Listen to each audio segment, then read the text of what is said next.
Last week, on the Quest for G, an endurance run brought the first day of boot camp to an end and cemented the bond between the athletes. Who impressed the judges, and who needs to show them more? It's 8:30 a.m. on day 2 of boot camp, and Gatorade's search for America's best unknown athletes continues. Who has what it takes to compete on the world stage? After a first day of testing and evaluation by the judges, the 16 contestants on the Quest for G have no idea what they'll be up against today. Good morning, gang. Good morning. Everybody sleep well? Yeah. Super. All right, well, here's what we have today. We're gonna go next door. We're gonna take 2 people at a time. You'll go through 2 by 2 an evaluation process. I wanna see how you have been tuned, because at the end of the day, we're gonna have to tune you for your sport. First, each athlete is photographed against a grid from 4 different angles. The photos will be used to track subtle changes in their bodies throughout their training. Next, anthropometric measurements for height, weight, and body fat are taken, and the athletes each undergo a functional movement screen. It measures their ability to move in a way that's efficient and stable. The 7 tests for the functional movement screen are deep squat, hurdle step, inline lunge, shoulder mobility, active straight leg raise, trunk stability push-up, and a rotary stability measurement. As their fellow athletes cycle through the tests and evaluations in pairs, the others remain in the ready room. After some initial questions from the judges, the focus turns to Derek, the young track runner. The day before, Derek arrived at boot camp without athletic shoes. Today, it becomes apparent that Derek has not completed an online test required of all the athletes on the Quest for G. So Derek, out of everybody, how come you're the one that didn't take that test? I just didn't take it. I was doing a lot of stuff at home. Didn't have time to. It just can't be superficial. It can't be a facade. It got to be something that Derek really wants. And if Derek really wants it, then I wouldn't sit in no classroom and be the only one that did not take the test. That's like if you're going to school. If you do not do the exam, what do you get? I failed. Exactly. So it's your choice, because to me, failure is not an option. I don't know if it's an option for you, but you need to decide which option you want to take. It's just a reminder that the Quest for G is not only about athletic prowess, it's about being the whole package: body, mind, and soul. As things heat up in the ready room, sweat is starting to pour in the gym. The athletes are taking a battery of tests designed by the Gatorade Sports Science Institute. It starts with a VO2 max test. It measures the volume of oxygen the athlete is able to take in and deliver to muscle tissue in order to produce energy. Those who are fit have higher VO2 max values and can exercise more intensely than those who are not as well conditioned. Every 30 seconds, the treadmill speeds up until it reaches a maximum of 10 miles an hour. Then, the level of incline increases every 30 seconds. As we go through, I'll ask you how you feel. Just show me thumbs up, thumbs down, or one finger means that that's the last stage that you can handle. You're not going to be able to go on to the next stage. I have a hard time because I keep thinking I can go longer now, you know? Just keep pushing, because you're going to start to, when you start to get up towards the end, when you're done, you'll see that you'll start to float back towards the end of the treadmill. It'll be hard to stay if you're in the same spot. So once you get there, don't fall off the back of the treadmill. Okay. There's no time limit on the test. It's all about how hard the athlete can push him or herself while still working efficiently. While most of the athletes perform well in the VO2 max test, Philippe, the triathlete, gets the best score of the 16. I was really happy to see a scientific number support what I always felt inside when I ran, and that is ease. Back in the ready room, a storm is brewing. Obi, a 22-year veteran of track and field, has had about as much as he can take of Derek, his 19-year-old competition. When asked who he would send home, Obi doesn't hesitate. I would say Derek, the brother that's sitting behind me. I mean, you can smack your lips. We both run track. You haven't ran since you was 11. You've been playing football. You might have talent, but you haven't done anything in the track and field world. Nobody knows you. You can't say any times that you have ran. You're 19 years old.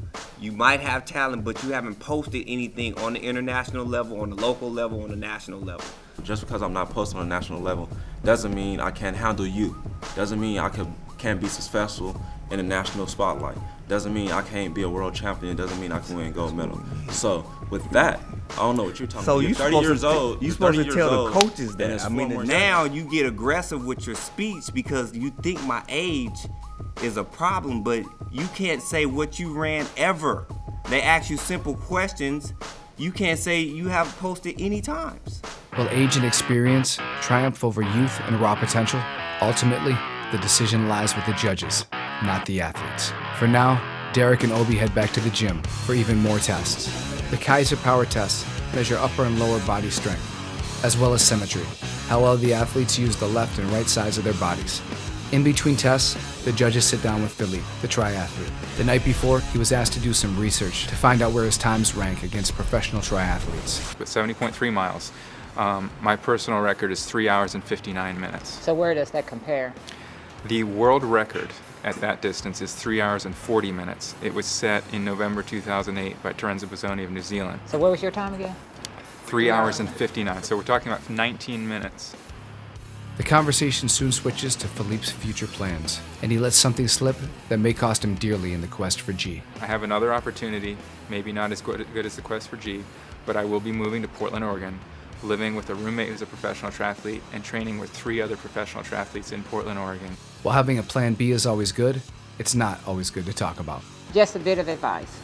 Just remember, if you're going for the quest for G, I wouldn't sit in front of the judge and give them an option that if this doesn't work out, I can go somewhere else in a few days. Convince the judges you want to be here and this is the only place for you. Remember that. I will, thank you. As the morning draws to a close, the athletes are asked to undergo one final test, cold hydrotherapy, 54 degrees cold to be exact. As part of their training on the quest for G, they'll have to take the cold plunge twice a week. Just like icing an injury, the frigid water will help reduce swelling and allow their muscles to heal faster. Aside from physical therapy, it's also an exercise in trust. Are the athletes willing to do whatever their trainers tell them to do in order to become a world-class athlete? Once they get in, we're going to hand them a written test. It's the exact same written test that they had to do yesterday.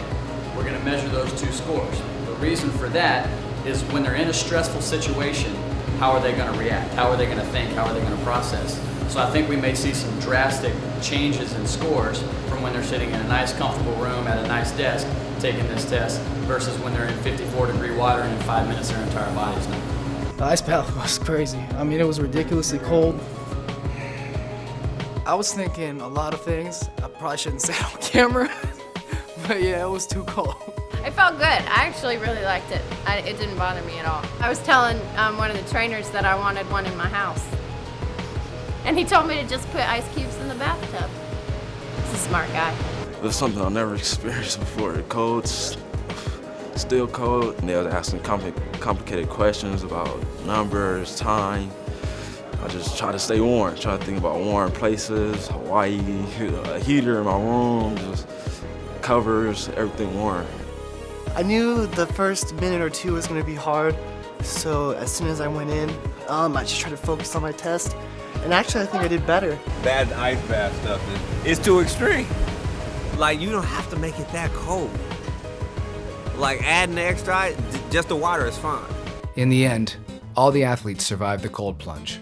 As for how well they did on their written test under duress, Chelsea the boxer, Alex the track cyclist, and Advent the judo expert all managed to improve their scores by 7 points. Track runners Katie and Obi's score fell by 2 points, and Derek's by 4.